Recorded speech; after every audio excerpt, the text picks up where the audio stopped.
Okay, hi everyone. Welcome to BARC's April Ecology Club on bird language. BARC's Ecology Club is a monthly gathering on the second Wednesday of each month to discuss a theme or topic that pertains to BARC's work or seasonal skills to give the community a deeper appreciation and understanding of Northwest ecology. BARC's mission is to transform Mount Hood National Forest into a place where natural processes prevail, where wildlife thrives, and where local communities have a social, cultural, and economic investment in its restoration and preservation. Since 1999, BARC has organized people from communities around Mount Hood National Forest to keep watch over the ecological conditions of the forest and the actions of the federal agency tasked with managing these public lands, the Forest Service. If you'd like to find out more, you can go to BARC's website at www.barc-out.org, or you can find us on Facebook and Instagram at BARC for Mount Hood. My name is Misha Van Eaton. I'm your host for the presentation tonight, and I work as BARC's Forest Watch Assistant. Tonight, we're lucky to have Ashley Conley, a naturalist and educator, to teach us about bird language. Before Ashley gets started, I'd like to invite you all to practice BARC's land acknowledgement practice. As an organization founded by white people in the lineage of settler colonial environmentalism, BARC understands that conservation work is embedded in the white supremacist legacy of colonization, land theft, cultural erasure and genocide, and the systemic use of law to suppress Native sovereignty over their homelands. We understand that BARC's dedication to protecting the stolen lands, referred to now as the public lands of Mount Hood National Forest, carries with it a paradox which continues to be ignored by most conservation groups and which continues to harm Indigenous people. In our advocacy and policy work, BARC's interactions with the federal agencies often comply with the authority assumed by the U.S. federal government. This authority was assumed through legalized displacement and genocide of Indigenous people and cultures, including through the legislative creation of public lands. These crimes and injustices have not been reconciled nor rectified.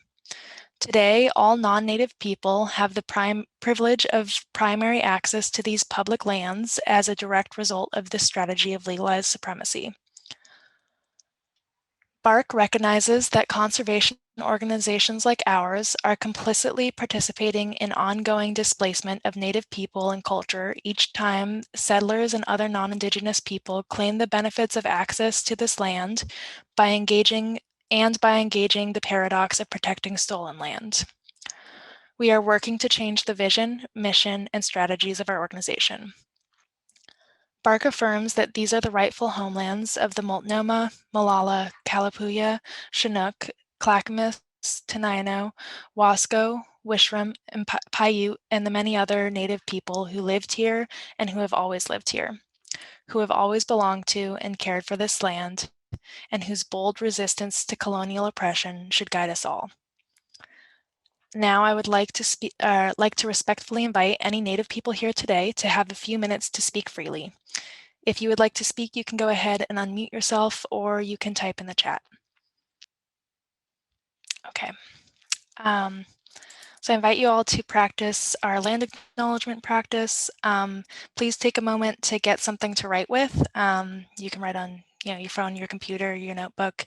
If you've been to a BARC event before, please get the notebook that you used before so you can reflect on what you've written before.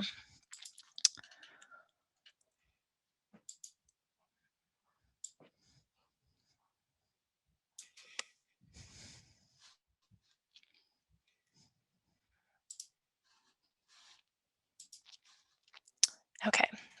BARC is committing to the work necessary to repair relationships between settler descendants and Indigenous people, and between all non-Indigenous people and the land. Acknowledgement is just the necessary first step in this revolutionary cultural work. We ask all non-Indigenous participants in our work to practice humility, respect, and acknowledgement with us by personally dedicating your time, energy, action, and resources to support the people who rightfully belong to this land. Please take the next 2 to 3 minutes to write some instructions, intentions, actions, and next steps for yourself, outlining how you will develop your practice of acknowledgement through action. If you've been to a recent BARC event, please revisit what you have set out for yourself to do and take this time to reflect on your efforts and update your intention and action plans. How have you made your intentions concrete? So just to repeat, please take the next 2 to 3 minutes to write some instructions, intentions, actions, and next steps for yourself, outlining how you will develop your practice of acknowledgement through action.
We have about 30 more seconds if you can wrap up your writing in that time.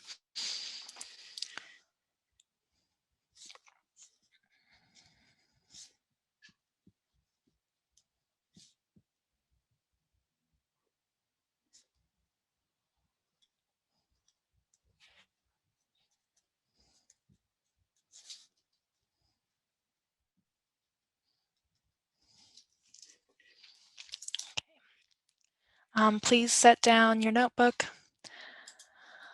and turn your attention away from yourself. Please join me in a moment of respectful silence in contemplation and humility in honor of the original people here tonight, across this continent, in the past, present, and the future.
Okay.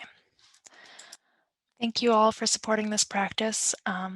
It's important that we all continue to practice acknowledgement and practice acknowledgement through action in all areas of our lives.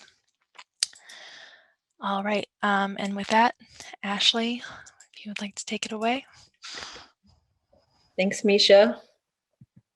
Thank you for starting us off with such deep respect and acknowledgement for the people who have made this landscape that we're all in beautiful and continue to do so today.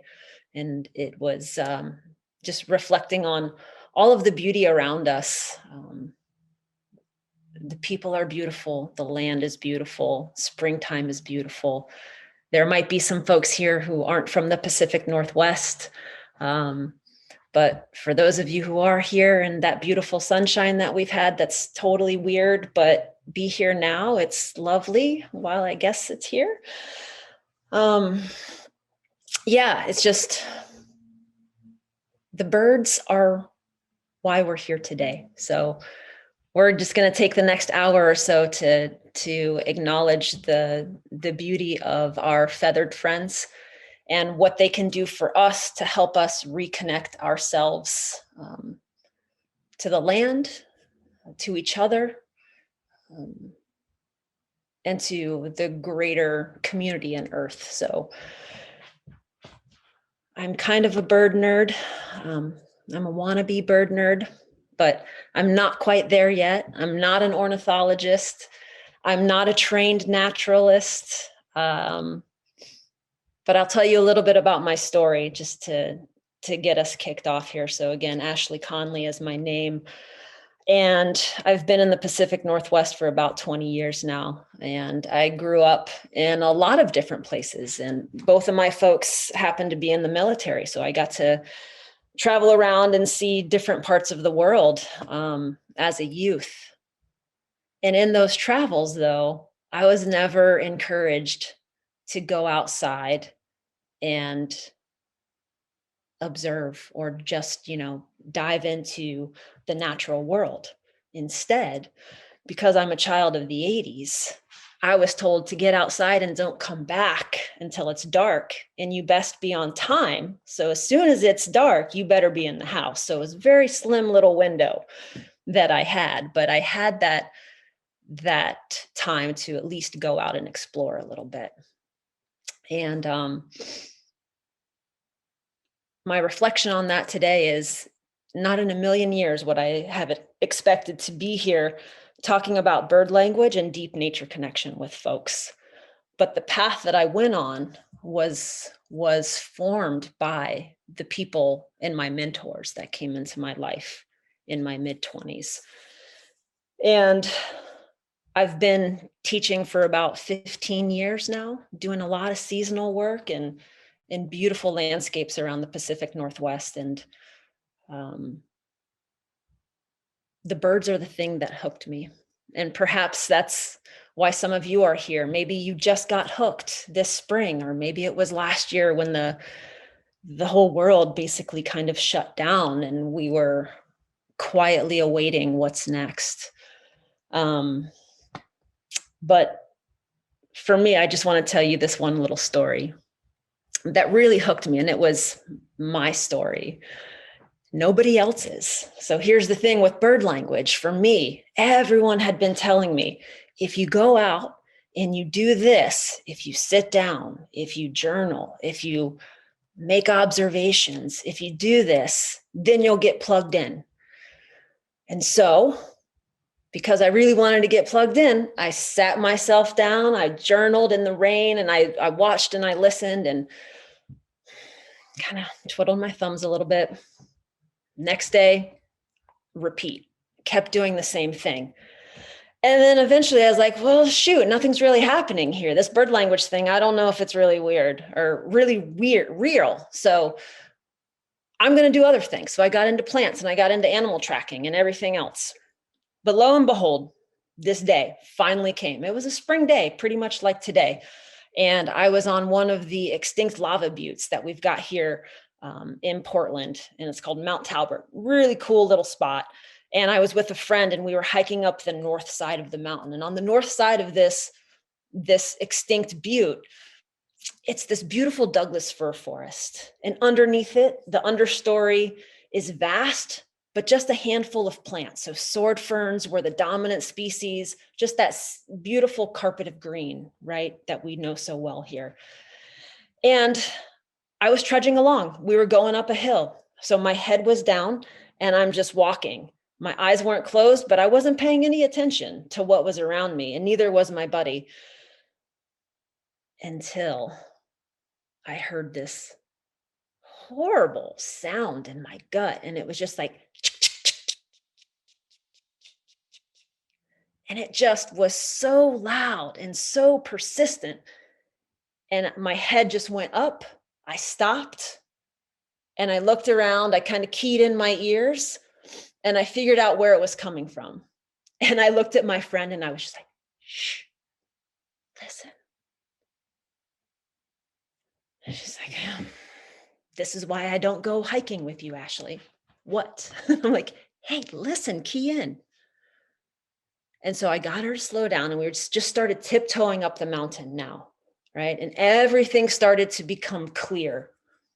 I could see the light coming through those Douglas fir trees, hitting the ferns. I could still hear that. And as I got closer and closer and closer, all of a sudden, about 12 feet high in this beautiful circle were I'd say about 8 dark-eyed juncos, and they all were facing inwards. So their beaks were pointing and looking down at the ground and just alarming like crazy. I was like, well, shoot, I think this is bird language. There's a story right there. What on earth is happening? It couldn't be clearer. And so I looked in there, and in that little patch happened to be a little bit of stinging nettle. And I was in shorts and I had some flip-flops on, and my friend was in long pants and closed-toed shoes. And I said, you go now, please. And again, I was like, okay. But she tiptoed in there, and I'll never forget the look on her face. She took 8 steps and turned around and was like, Ashley, there's a baby bird and the snake has it in its mouth. What do I do? And I was like, what? I don't know what you do. Save the bird, And then in this excitement and this horror of, oh gosh, nature's happening. There's, the food chain is in action here. With all of that energy, that snake felt it, felt all of our vibrations, let go of that bird, went off. And then all of those juncos who were still alarming, they stopped. We left the scene and they all went down to the ground to check on the bird. And I was just flabbergasted, like, oh my gosh, that's my story. That's the first thing. I heard something and I went and I found out what was going on. And what a treat. What a treat to see that. And then, of course, I felt so bad afterwards. I'm like, oh, that poor little snake. My goodness, what if that was like the first meal that it got in days? And here we are, these silly little humans. And so I vowed never to mess with nature after that. If I see something, just like, keep it cool, Ashley. Just let it happen and watch it. But kind of a long story, but it totally moved me and shifted me. So everything since that day has been, I want more of that. I want more. Because it connected me to myself in a way that I can't even imagine would have happened without that for me. So that's my little bird language spiel. We're going to dive into how all of us can start to learn these skills and fit them into our busy lives and see what happens from there. Springtime is here. It's a beautiful time to do this. So basically what we're going to do is talk about what the concept of bird language is and where it came from. We'll go into some core principles that kind of anchor it for you so that you can think about 3 core concepts. And then we'll talk about how you can learn it. And I've got some pretty cool little graphics that are from Bird Language Leaders, which got started up a long time ago by John Young. And I'll talk a little bit about that. But I've got some of the slides from them, and they're really cool to see. So hopefully we'll have time to dive into those shapes of alarms. So what is bird language? And I'm sure a lot of you here today have stories to tell. And it's so funny to do this and fun to do this on this medium through Zoom on the internet. because we're not outside and we're not looking at each other to share stories. But I'm really hoping that if you've got cool stories to share, please do, because that's how I learn, and everyone else can learn from that too. So bird language is really, it's just a method, and it's a framework for interpreting all those noises that the birds are making. So there's actual meaning behind what's happening out there. And that's due to conservation of energy. You know, a bird just doesn't go out there and start squawking or singing just because it wants to. Maybe it does sometimes. But we're one of those only creatures that has all of the resources we need. So we can go and squawk and be as noisy as we want, because we always know that we've got food, shelter, water, and resources that can refuel us. But the birds don't. They live moment to moment. So those noises mean something. So we'll talk about those sounds. We'll talk about their body language too. And then patterns. So pattern recognition is super important in life in general. And it really comes in handy when we think about this framework for understanding these communications. So where does it come from? It's nothing new at all. It's been around and in us. We're wired to understand this because we all come from people who actually survived. Every single one of us here, our ancestors survived, and their ancestors survived. How brilliant is that to think about? That each and every one of us comes from folks who made it through thousands of years. And they made it through thousands of years, every single one of us, no matter where we came from, because our ancestors were paying attention. And one of the key species that they were paying attention to were the birds, one of the most vocal animals on planet Earth.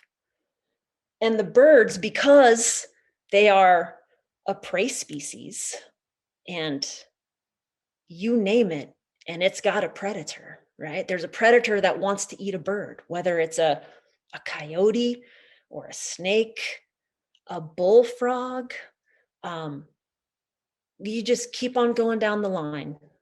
The birds are food. And so species that are food have to pay really close attention to what is going on around them so that they don't become food. So all of our ancestors knew this, and they keyed in, and the birds were there. I'm just thinking of this little cartoon, right? You've got this little bird coming behind you, and you got the little Tweety things coming out, and they're telling stories all the time.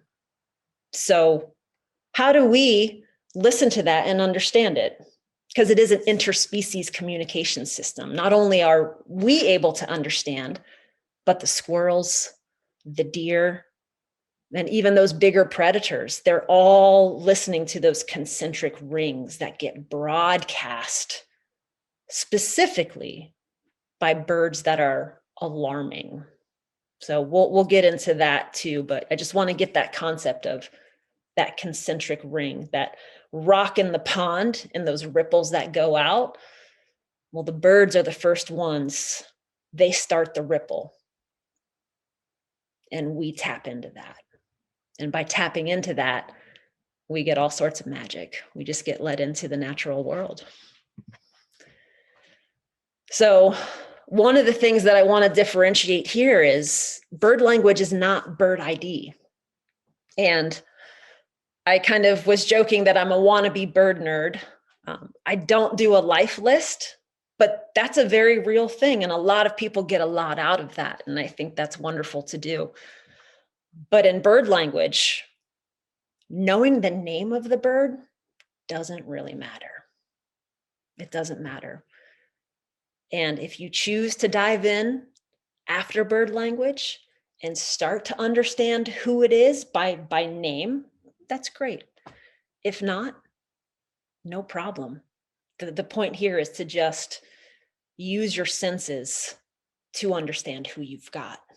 So we'll take a deep dive into that. So with bird identification, one of those key components is to ID as many different birds as possible. So if anyone's ever been on an Audubon bird walk, they're kind of fun. You can learn a ton, and they're just like on a mission, right? And sometimes the leader will say, hey, here we are, we're at Powell Butte today. We've got 2 hours, 45 birds, people, go, right? And then it's just like, they start listing and they get a crow and then they get a robin and they just keep on moving and they're not paying attention to what the story is. Right? They're just gathering that data and then they move along. In bird ID, the rare birds are coveted.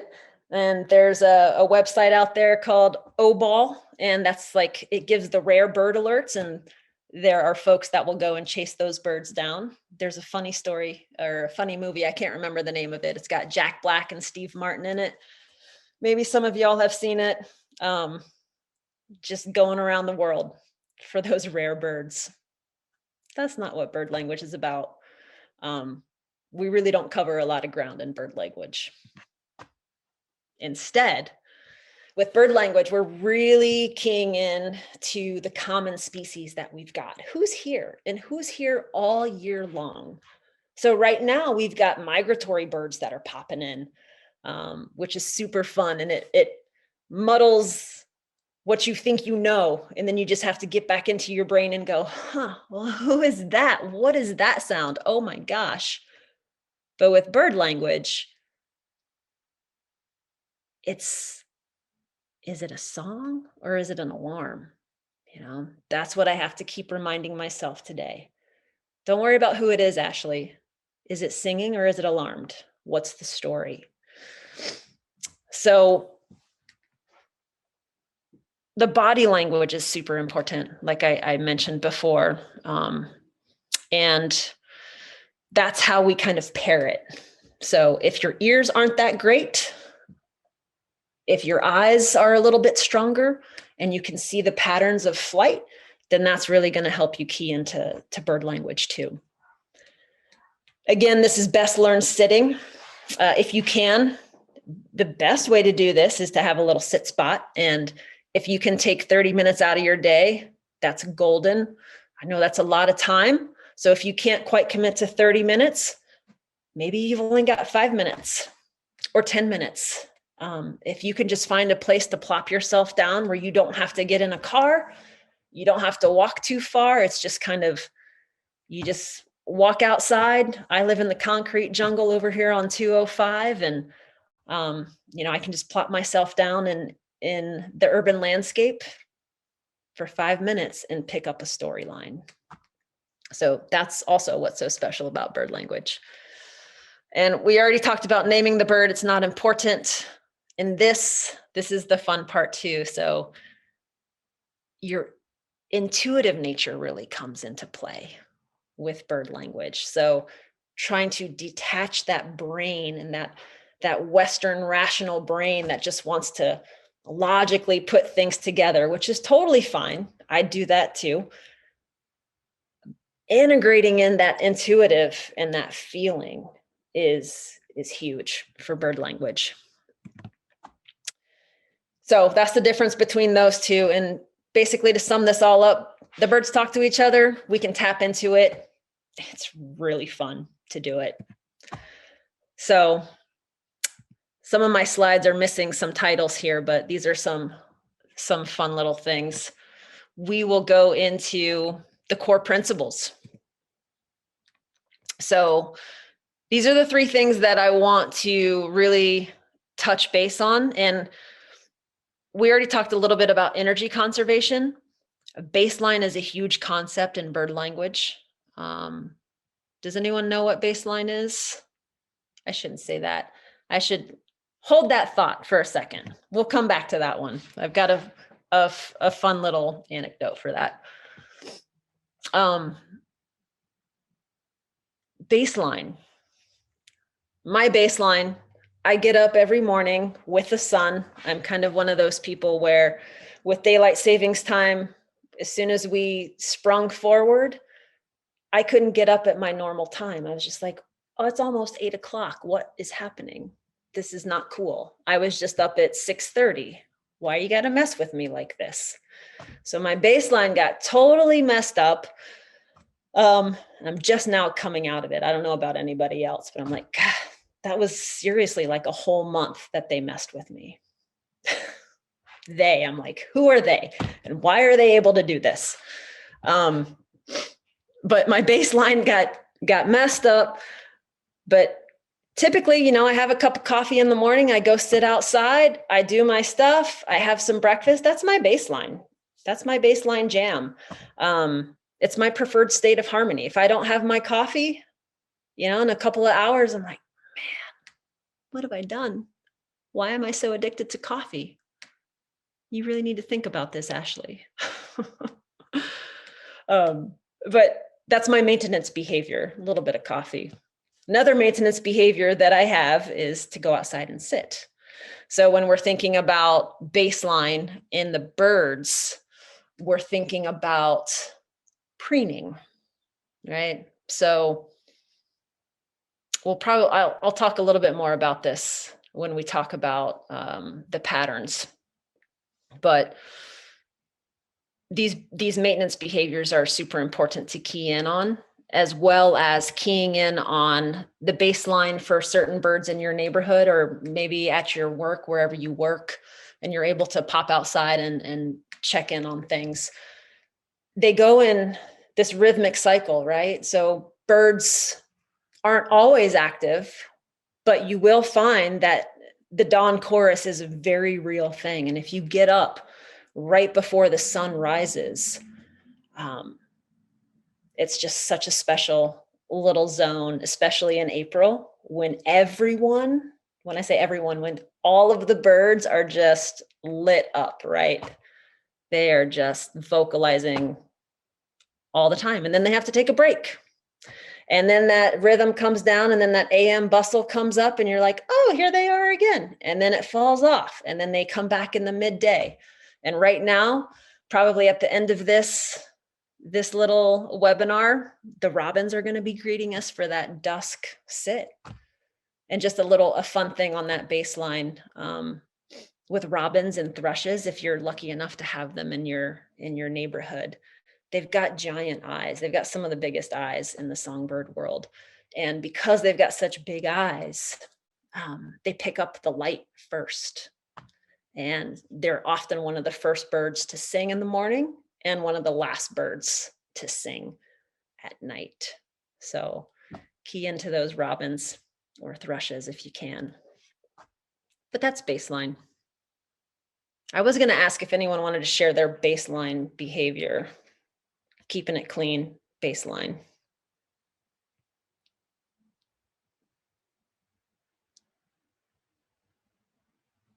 All right. Let's dive into it, because this is where all the nitty gritty is. So when we're talking bird language, I don't think I said this, but we're really talking about songbirds.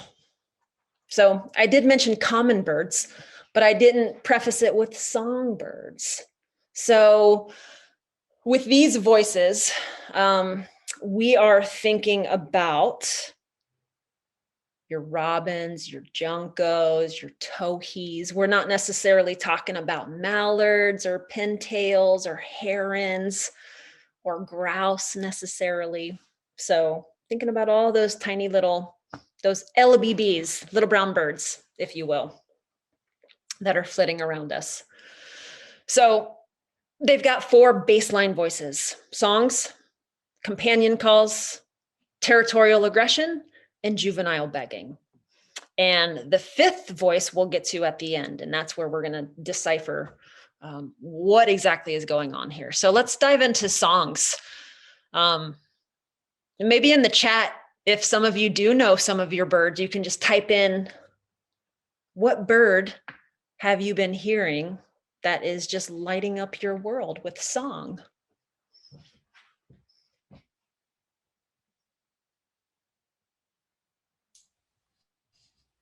And maybe, Misha, if folks are typing in there, you can read them out for us. A lesser goldfinch. Oh, we have so many. They just all popped up at once. Finches, Song sparrow, white-crowned sparrow.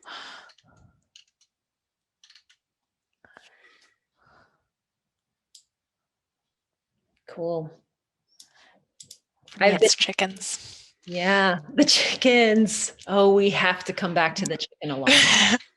And then we got some more starlings, flickers. Cool. I've got some little black-capped chickadees out here in my nook, and I've got chestnut-back chickadees too. And I hate to play favorites, but that black-capped chickadee song, oh my gosh, that just melts me. It's like, Phoebe, Phoebe, Phoebe. I'm like, oh, okay, where are you? I'm coming. I'm here. Oh dear. All right, so let's just get into songs. It's beautiful, right? So why do birds sing? Do they sing just because they want to? Does it make them happy? This is such an anthropomorphic question, but I think it's so fun. And our ornithologists tell us why they sing, but our ornithologists don't know everything. None of us do. So I like to keep it in my brain that, there's just some times that the birds they want to. They've got enough energy and they want to sing. So thank you very much for singing. But songs are usually longer vocalizations. They're multiple notes. Like the song sparrow might just be, I should really play these songs because now this is going to get embarrassing. But I'm going to start this with my vocalizations. They're very bad. I don't work for Portland Audubon for a reason. But the song sparrow, it's like, right? And I'm just like, oh, cool, multiple notes. I love it. And it's got that 3-note intro and then just that blah, blah, blah, blah. So key into that one. Springtime, this is when they're singing. And they're singing most of the time right now because they're looking for a mate. And also they need to set up their territory. So there was this little song sparrow that at one of my houses set up this like auditory fence. And it would go up onto the chimney and it was like, blah, blah, blah, blah, blah, blah, blah, right? Its head was just like up in the air, pushing that beautiful song out. And it would look around and it would fly down to the camellia and it would do the same thing. Blah, blah, blah, blah, blah, blah, blah, blah. Look around. I think it was also listening. It was listening for a reply.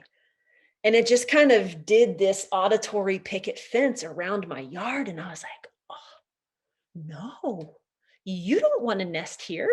This is not a good territory. I'm like, don't you know about Nasty Cat next door? Nasty Cat is a bird killer. You have got to go somewhere else. I'm just like, how do I talk to the birds? Sorry, this is what bird language does to you. I'm very, very sorry to say.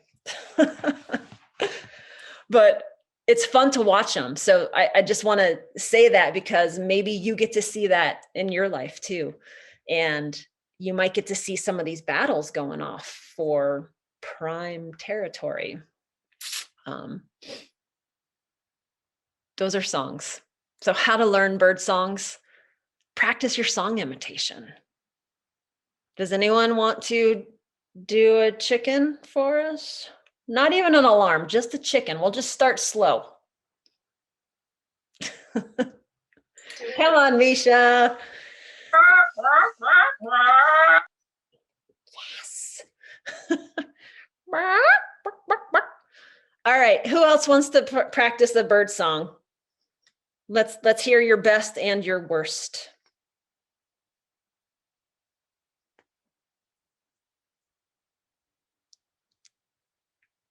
Come on, do you want me to do my song sparrow again? Weep, weep, weep.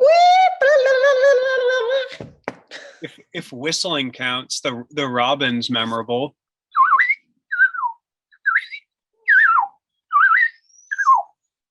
Yeah. Nice. And yeah, you're getting thumbs up. This is cool.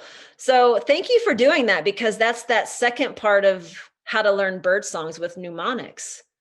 So if you can't whistle, which I can't, then what I heard was cheerio, cheerio, cheery up, cheerio. Did anyone else hear that?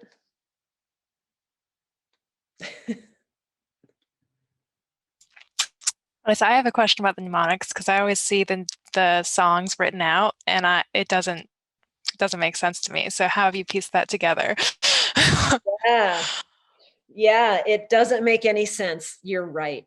I wish I had a website for this. Some of them make sense. So that's why you've just got to do it yourself and make up your own mnemonics. Another way to do it would be with, let's just take that song sparrow again. I've done dashes and dots and kind of slashes. So with my song sparrow, I would do weep, weep, weep.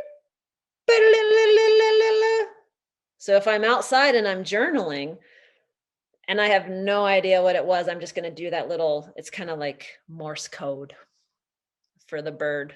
And that helps for my brain. And if you can't do that, then just try to imitate it right when you hear it. So tonight when we're done or tomorrow morning, just don't be shy. Don't be shy. Just that first song that you hear, just try to belt it out and see what happens. Anyone else want to give us a song?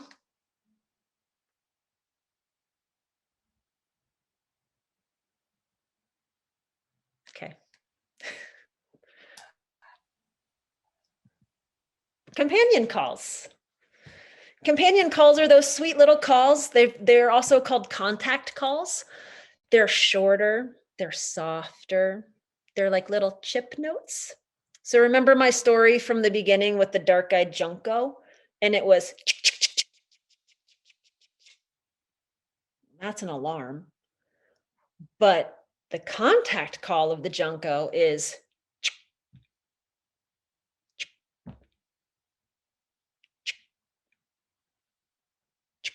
where are you?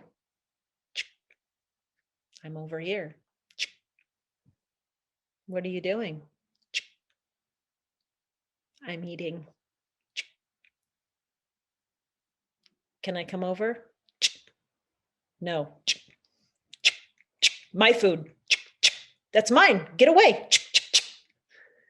So they can do these soft little calls when they're feeding or when they're in these big groups. And that contact or companion call can very quickly go into this other zone. And that's where you start to pay attention to how fast is it going? How loud is it? So there's quite a few birds here that have similar contact companion calls and alarm calls. A nuthatch is another one. So I can't help but open this up. If any bird nerd out there wants to do a nuthatch for me. Any nuthatch people? Okay, I'll do it. So the nuthatch is like yank, yank, yank. That's a good one with mnemonics. It works because it's yank, yank, yank. When the nuthatch gets a little excited and maybe a little aggressive, yank, yank, yank, yank, yank, yank, yank, yank, yank, yank, yank, yank, yank. So this is pretty obvious. I'm also a human imitating this, but just get into that different pitch in that zone. Bush tits are another really great one to watch for this one. So those are the little, maybe you've got bird feeders or maybe you don't, but they come in giant flocks. Like this winter, easily you can get a flock of 20 or 30 bush tits. They're little gray birds with a long tail. I mean, they're like the smallest, cutest little thing on planet Earth in the winter. And they're just contact calling the whole time to stay in communication with each other. Okay, let's go on to the next baseline voice, the territorial aggression. So I kind of jumped into this a little bit with the contact calls. They are wedded together a little bit. And besides being sharper and louder, what you really want to do with the territorial aggression is watch their body language. So let's go back to the robin. And this is my little asterisk here. So some people are just like, it's just a robin, it's so boring. It's so common. And I'm like, just a robin? Man, if you key into those robins, they're like the best teacher you could possibly have for bird language. They're so vocal. They're still kind of, they stay separate from humans a little bit. Like they don't come to feeders. They're like, I don't need your feeder. Be sure there's ice and snow on the ground. I'm still not coming to your feeder. Not me, not a domesticated bird. But those robins are super territorial, and we've got some migratory robins who come in right now. And like I said, everyone's looking for that best habitat. Where's the best place where they can nest and get their food and find water and not have house cats and blah, blah, blah, right? And so those robins, they'll start chasing each other around. I don't know if anyone has seen this, but they're super fast on their feet. And if you see robins chasing each other, and sometimes they'll run at each other too, just kind of like doing this chest butt thing. And you're like, wow, look at the robins. They are really, what is it over here that they want? So watch that body language. It tells a lot. They kind of go into this zone when they're doing this aggressive vocalization where they're not paying attention to anything else. And that's where they get picked off. So again, just going back to that whole thing about bird language, birds are prey species and so many things rely on them for food. So this is a really tough time for birds where they are absolutely driven to find a mate and to lay eggs and have babies. And sometimes that just gets the best of them if they don't know how to, zoom in and zoom out of what exactly is happening in their world. So I've always been, one of my teachers always told me that if you see like a 5-year-old bird, if we know that, if they've been banded and you've got like a 5-year-old bird, that is a supreme master bird for it to have lived that long. And most birds don't make it through a complete year. 75% of baby birds don't make it, which is startling when you think about that. So that kind of brings us into that last baseline voice, which is juvenile begging. So it's absolutely incessant. Hopefully there's multiple little heads in the nest. But I'm curious if anyone, I'm just trying to think of a really good example. Has anyone had crows nesting close to their house and have been successful in raising crow babies? Yeah, okay. The crows. Do you love it or do you hate it?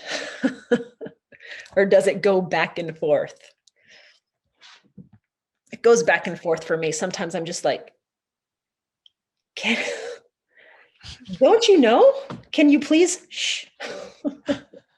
They wrote a bit of both. What'd you say, Misha? Oh, they wrote a bit of both. Bit of love and hate. Yeah. But then that's just another fabulous bird to key into for that juvenile begging. So it's happening in spring and summer here.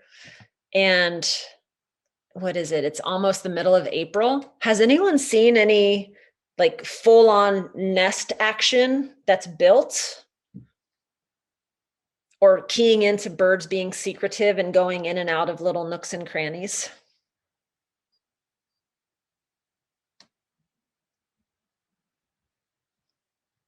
While people are typing, I've just seen song sparrows and they're coming back to the same spot in my yard by this rose bush. And I'm like, oh, it's because I left all of that hydrangea down there. And it's like, oh, are they collecting that fluffy, like old, dried out flower head material? They seem to like it. So I'm like, okay, cool. Glad One person said yes, pigeons.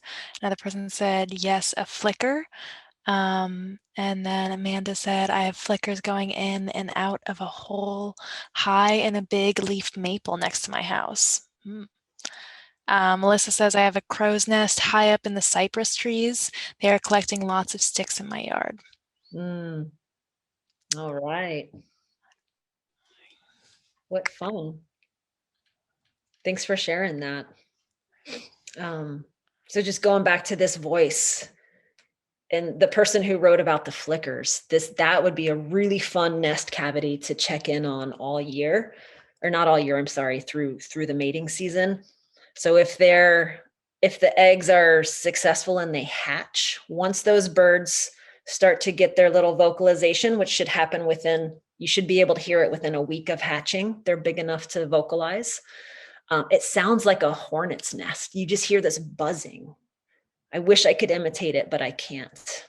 I've only heard it once, but it's like, what on earth is happening in that tree? It's like, oh, it's flicker babies? Okay, cool.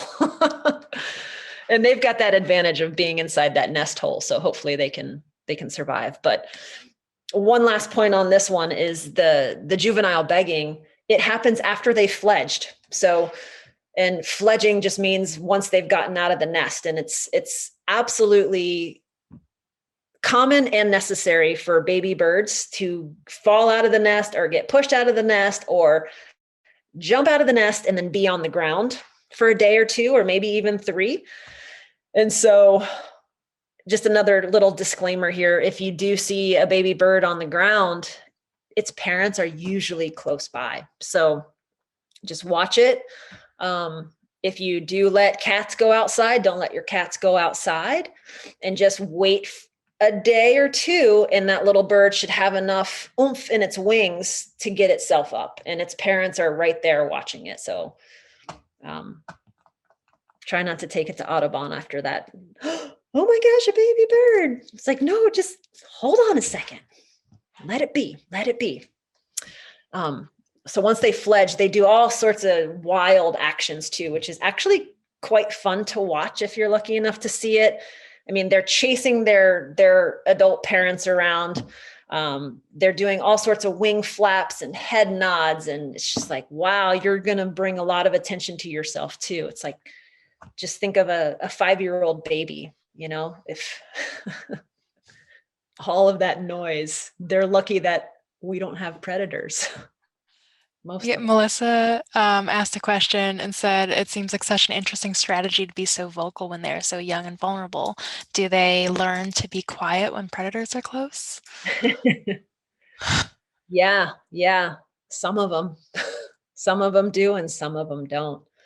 And I have seen a couple of nests where again, I'm not an ornithologist, but there are other alarms going on. So I think that they pick up on their parent bird that will make an alarm or something that shuts them up for a moment. But if they come back into that vocalization too soon, I mean, these Cooper's hawks, it's death on wings, right? They're an accipiter. They're very common. They're very smart, and they hunt babies. They hunt baby birds. Let me say that. And all birds. But they're just cruising around these neighborhoods or these city parks, just listening for begging birds and cataloging where they are. Even jays are nest robbers. The jays are looking around and listening. I've had this jay for several years come into this house sparrow nest that I'm looking at right now. And the house sparrows are still there. And I'm like, are you still the same house sparrows? Oh, because I don't think I've seen any babies in 3 years, because you just get robbed all the time. I mean, complete failure. So I'm spiraling downwards here in juvenile begging. I apologize, but you can really learn a lot by keying into the babies, because they're just so dumb for a while. Okay, that's enough for juvenile begging. It's coming. So the 5th voice is the alarm. Okay, so we had our 4 baseline voices, the song, the companion calls, the aggression, and the begging. Put them in your left hip pocket. In your right hip pocket is the alarm. This is very different, and this is what beginning bird language is all about. Can you decipher baseline with using your gut intuition and some of these other skills that I've told you about with pitch or how rapid the sound is? Can you distinguish that versus an alarm, which is extremely intense? Okay, think about that dark-eyed junco. It's sharp, it's tense, it's short, it's repeated. It's repeated over and over and over until the bird feels like its life is actually like severely in danger. And when the bird reaches that point, it goes silent. So silence is another alarm. I heard it today. I was walking with a colleague who is moving back to Scotland. And it was just like, we haven't done our bird walk. Let's go. Do you have 30 minutes? And it was golden. We just got out there and there were these accipiter alarms done by robins. Other birds can do it too. But the accipiter alarm is this high pitched, it's called a seat. And it's like, psst, psst, psst. If you can't hear high pitched stuff, folks that have that, who have ears that can't hear that, you won't hear it. But if you've ever heard something like a cedar waxwing, it's similar to that. Anyway, that accipiter alarm just like went throughout the landscape, and we were talking and I was just like, did you hear that? And she's like, what? And I said, it's silent. And she thought about it. She's like, yeah, you're right. What is going on? And so we just keyed in for 5 minutes to this accipiter alarm. And literally the whole place went silent. But then as you stretch your ears, you can hear the edge of that zone of terror.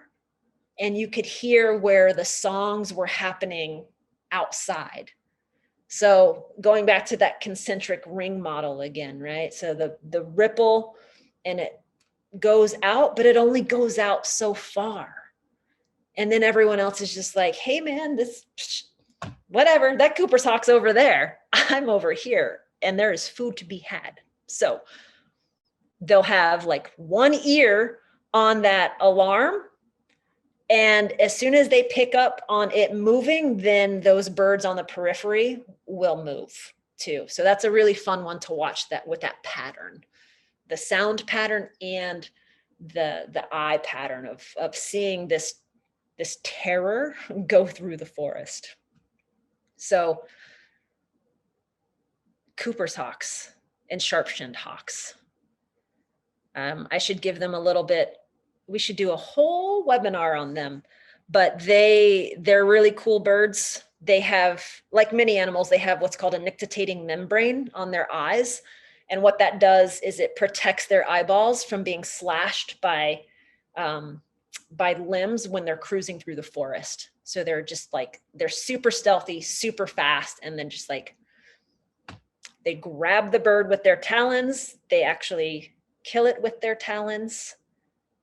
And then that's that.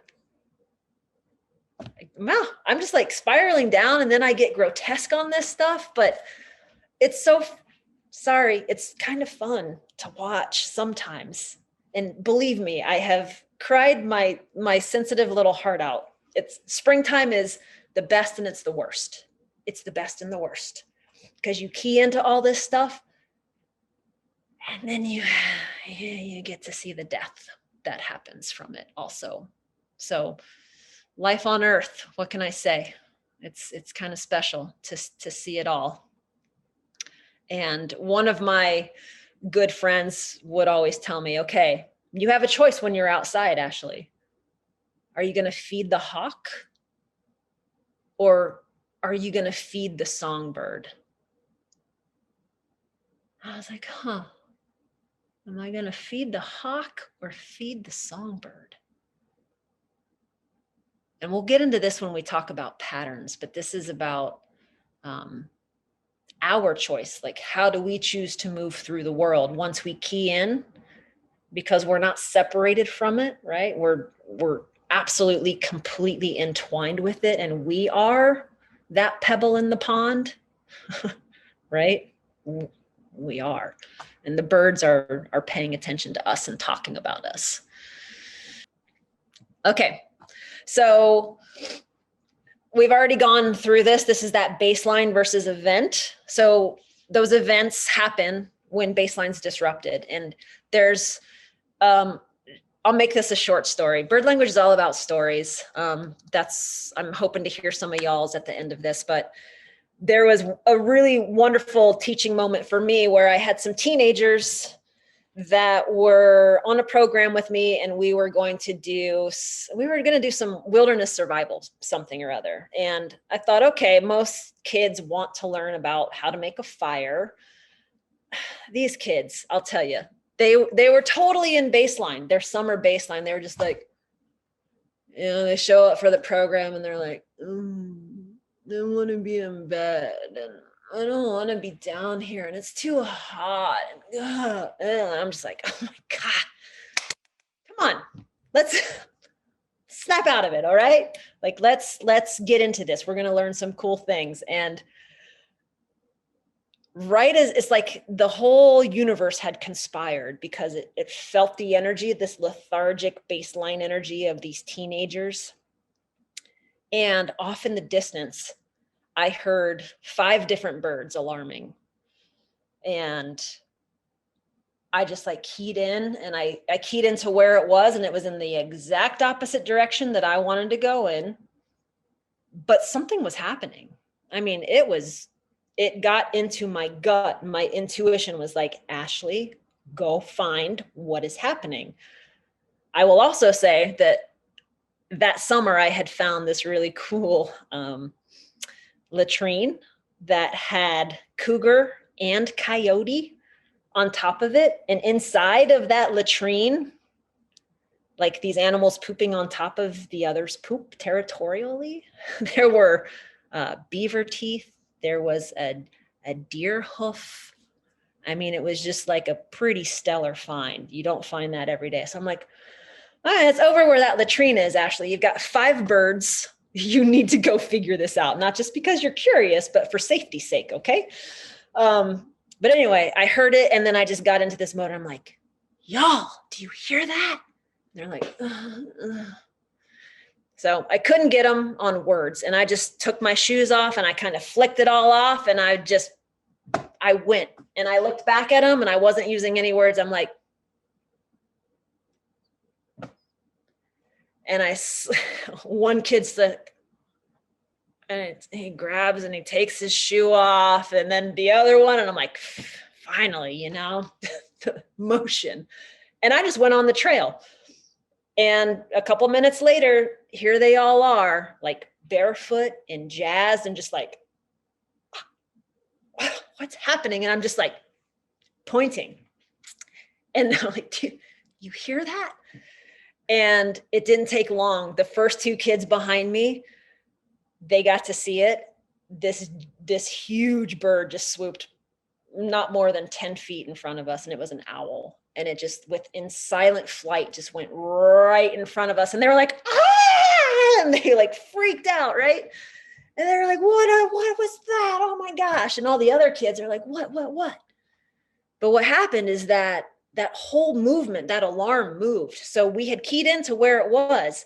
The owl left, and then all the birds chased the owl, and we're just like, owl, owl, owl, owl, owl, owl, owl, right? And then they were just jazzed, and they were just willing to get like on their hands and knees and crawl. So they knew that something had happened. And then we got over there, and the owl was just sitting there. It was a great horned owl. And they all got to see it, and they're like, oh my gosh, how did you do that? How did you know? I'm like, well, you heard it, right? You heard all that stuff. They're like, yeah, I heard it. Like, that's it. You just got to listen. You just have to listen, and then you have to go find it. So that was a fun little story. I think we all got pretty jazzed by seeing that owl. It was pretty cool.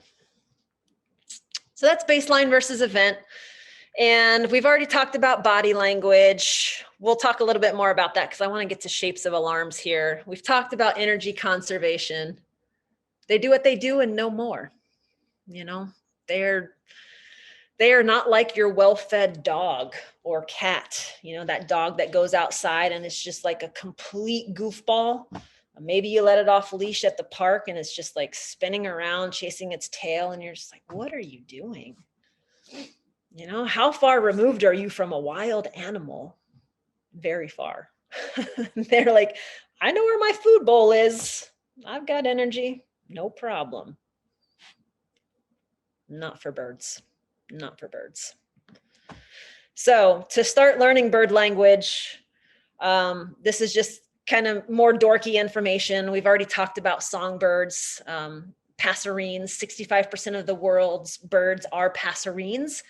There's something like 27 or 28 families, and that's always changing. So please don't quote me on that. But a very small handful of those birds actually come out knowing, a very small fraction of those birds know their song before they learn it. I'm having a hard time saying this. Most birds have to learn their songs, is what I'm trying to say. Some birds, like the flycatchers, they come out and they're hardwired. They have a song, that's what their song is. But some of these other birds have dialects, like the song sparrows here sound different from the song sparrows where I work. And it's fun to key in on those little differences as well. So I think we've already talked about our most common songbirds and what folks have around. But if you haven't thought about it, I just want you to take a minute. And if you want to type into the chat, you can, like 1 or 2 birds, if you know the name of it. If you don't, maybe you can describe it. And you're just like, yeah, that bird, it's here all the time.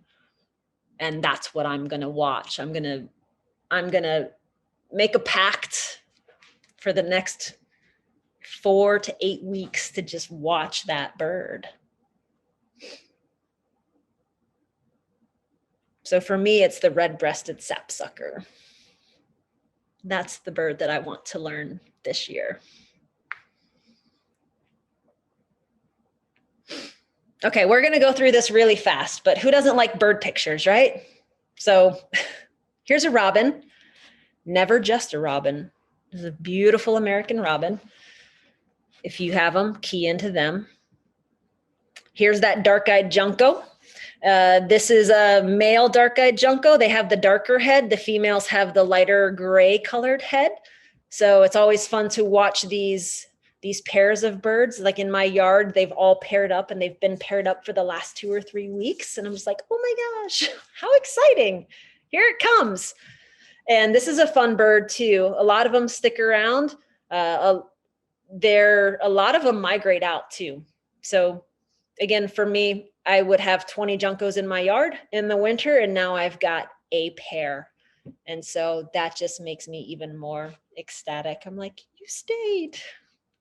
You too. Thank you. Fun birds. Here's a spotted towhee. That's a really cool little bird. It's robin-sized with that red eye. They're really, really sensitive. They make a noise, like their alarm call is like,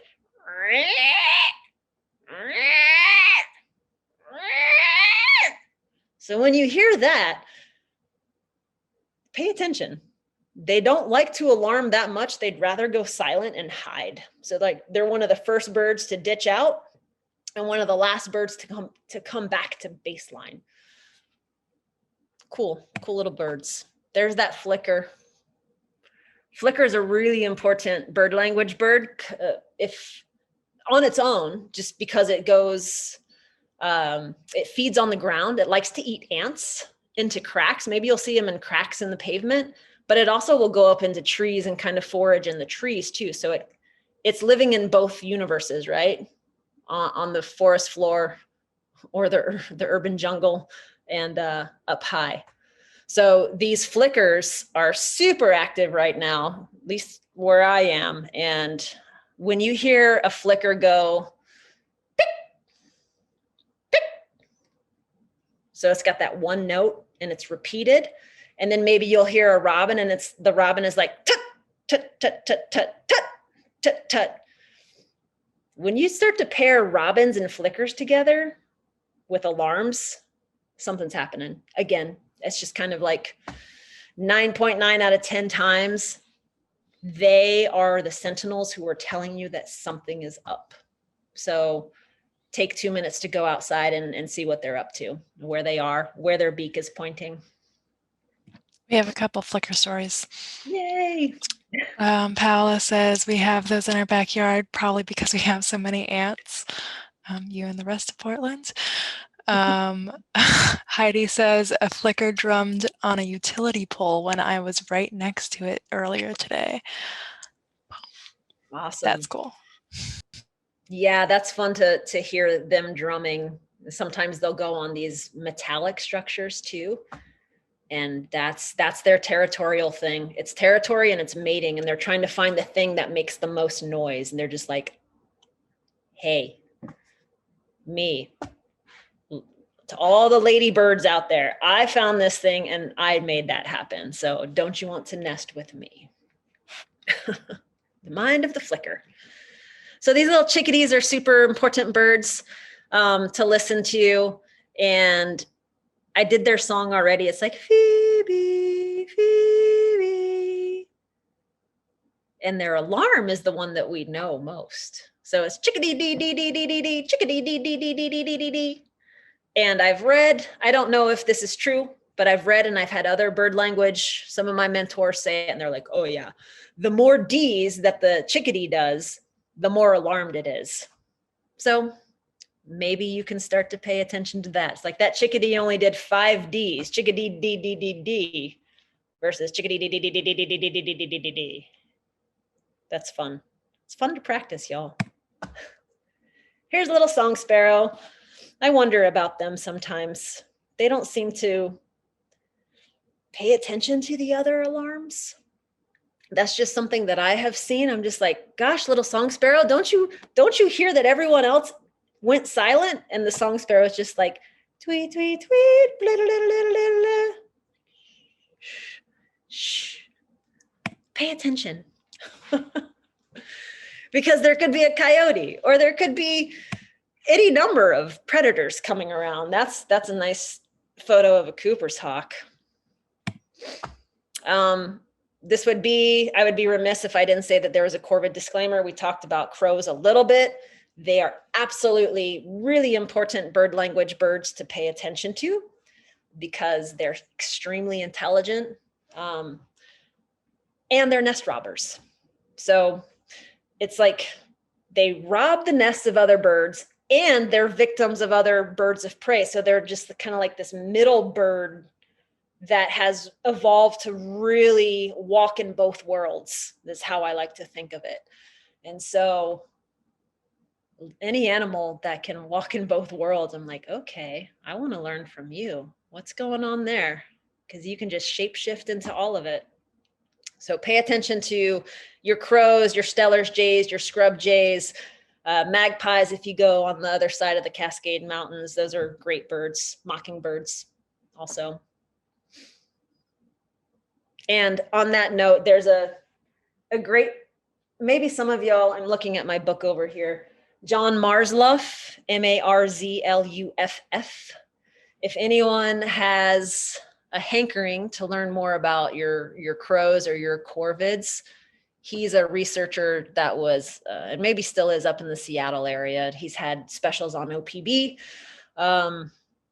He's done some really deep dives into corvid behavior and just how smart they are and how their knowledge is translated from parent to child and multi-generational. I mean, it's really cool. So just really quickly, he's done an experiment where he's had people put on a mask and go to a park or some setting where crows have been nesting year after year after year. So let's say he did the study for 5 years, same mask. And on the 5th year, he would get berated by all of the crows. It's just like they all knew. They were like, no, we did not forget what you did. because I think he was trying to ban the birds. So he just had this whole experiment that he cooked up to have that mask on. There's little Stellars, Jay, your scrub, Jay, your beautiful little crows. Love them or hate them. So we talked about the sit spot routine. That's the best way that you can dive into this. And again, whatever time you have is the most precious time. It takes about 20 minutes on average for us, the human, to kind of melt into the landscape. So if you can go somewhere and just kind of sit and plop down, give yourselves 20 minutes, it's like you're a tree. You're just another part of that landscape, and the birds they seem to forget about you, and they can come a little bit closer. So find that sit spot or stand spot, whatever you can to get outside and plug in. This is probably not the best place to do a sit spot. I mean, it's super pretty, but that running water, you're not going to hear too much there. So instead, finding like that edge habitat, where is the grass or that shrubby layer versus that tall, that tree canopy. The edge is where all of the animals like to move. They like to go in and out of those spots. And if you can have a view, that's great. If there's like pond water, perfect, right? So here's a fun little concept to think about here, and your zone of awareness or your bubble of awareness versus your bubble of disturbance. So in this picture, this person, it's kind of like my beginning story. I was walking up Mount Talbot, my head was down. I was just on a mission. I wanted to get exercise. I did not care about seeing nature. My zone of awareness was small, and my bubble of disturbance and my ripples were large. So not only was my head down and I wasn't looking for anything, but nothing was even there for me to see because I had pushed it all out. So one of the key concepts in getting into this bird language zone is to flip-flop that. So your zone of disturbance, I kind of like to think about, how can I just like cradle my zone of disturbance around me? You know, it's just like I hold it right next to me and it goes no further. And from the edge of my hands of cradling that disturbance, on the other edge is my awareness. And that's all that permeates out and radiates out into the landscape. So it's a fun little practice to do, especially when you're walking, because that's when we usually are being the most like bird plow, which might be my next little slide. No, it's just another one. Mindful or mindful? Of course, it's the dog who's mindful over there. So some of these graphics that are coming up that I'm going to have to plow through really fast come from a wonderful book and folks who helped on that book. So it's What the Robin Knows by John Young. And you can see the folks down there who did a lot of the artwork for that book and for the bird language leaders, which was gaining a lot of momentum. It's probably been about 10 years or so, and it's still gaining momentum around the world. So Bird Language Leaders is a fun little website that you can check out. I think it's just birdlanguage.com. So these are the shapes of alarms. We're going to go really fast through here, but at least you'll get a little pattern in your eyes to see. So with ground predators, this is what I was prefacing, a bird plow. Sometimes you'll see this with runners, or maybe you've seen it yourself where you're walking and maybe you hear some bird song, but you're walking at too fast of a clip. And then those birds just, they're like, no, thank you. You're coming too fast. Super common.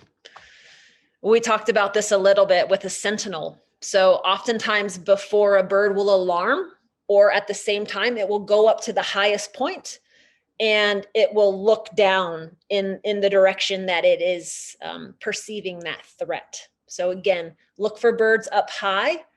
Make sure that they're not preening. That's where you get into the body language thing. If they're still and focused, they're focused on something. So key into those sentinels. This is another one. This is kind of like my Junco story with that parabolic. So instead of the cat in there, I had the snake, and you had these Juncos that were all around and pretty feisty.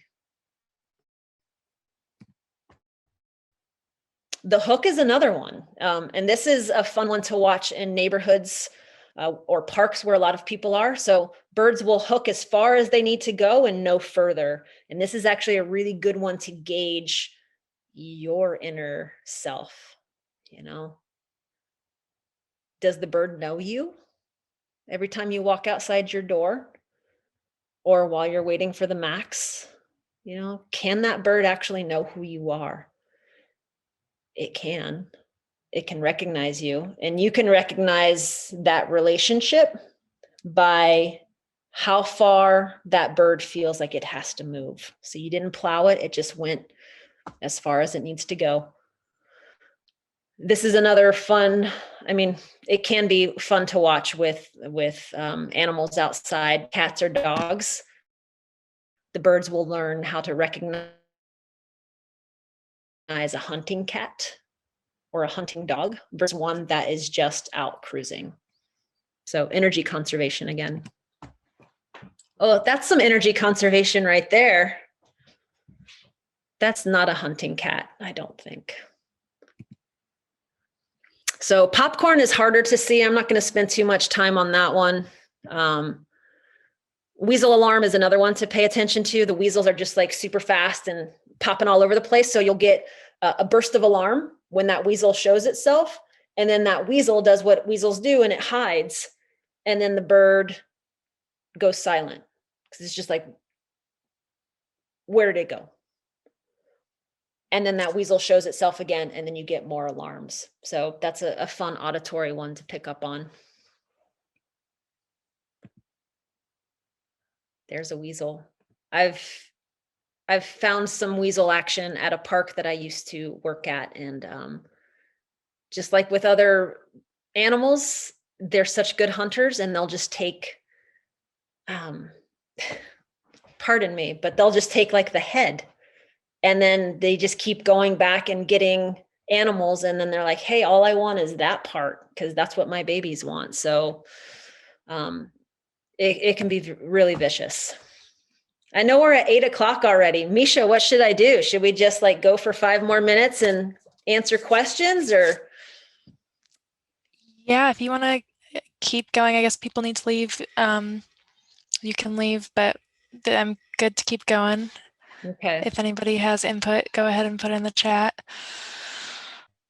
Yeah, I'll do this in 1 minute, and I know it's time to go outside and catch those robins singing us to sleep. So aerial predators with the owls, it's just more of that sentinel. The bullet is a fun one. So if you see birds, you can see this a lot with pigeons, and I think someone mentioned pigeons. So oftentimes a hunting raptor will come through, and if it hits like a flock of pigeons, those pigeons will react like they were shot out of a cannon, and you just see them on a straight shot. And then oftentimes you'll see those pigeons circle back around, and they're trying to get a view of where that raptor is. So birds that are just flying straight and fast, something pushed them out. Same with this. If you see birds just like dropping from the sky into shrubs, look up, there's something happening. That's a peregrine falcon, red-tailed hawk. And this is a fun one. This is just, there's a person with some birds around it, and then you've got an accipiter over in the tree.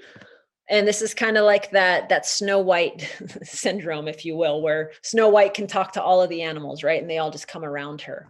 Well, the birds are understanding that the human is the protector. So sometimes you'll just be sitting out there and the birds come to you and you're like, oh my gosh, my energy is just the best today. The birds love me. And they might, and you might have the best energy. There also might be a hunting raptor, and they're using you. So don't be alarmed if they use you. That's called safety barrier. All right. And then I already told you about the rule of 3. So 3 birds alarming, pay attention to it. Go find the event. And I'm going to call this good. And there's that bird language leaders part at the end.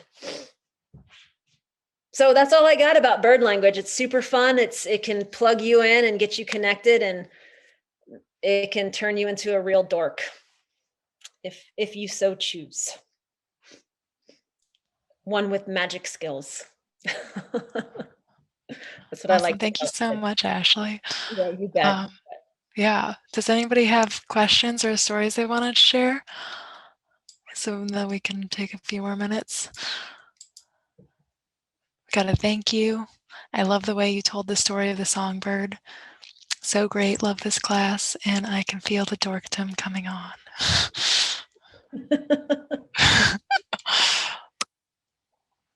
Excellent.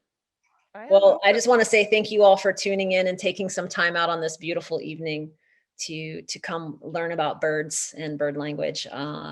It's a lifelong journey, and it just, every year the curiosity keeps growing, and I think that's the beauty of it. It's just, we're part of this earth, we're not separate from it, and the birds are just calling on us to pay attention.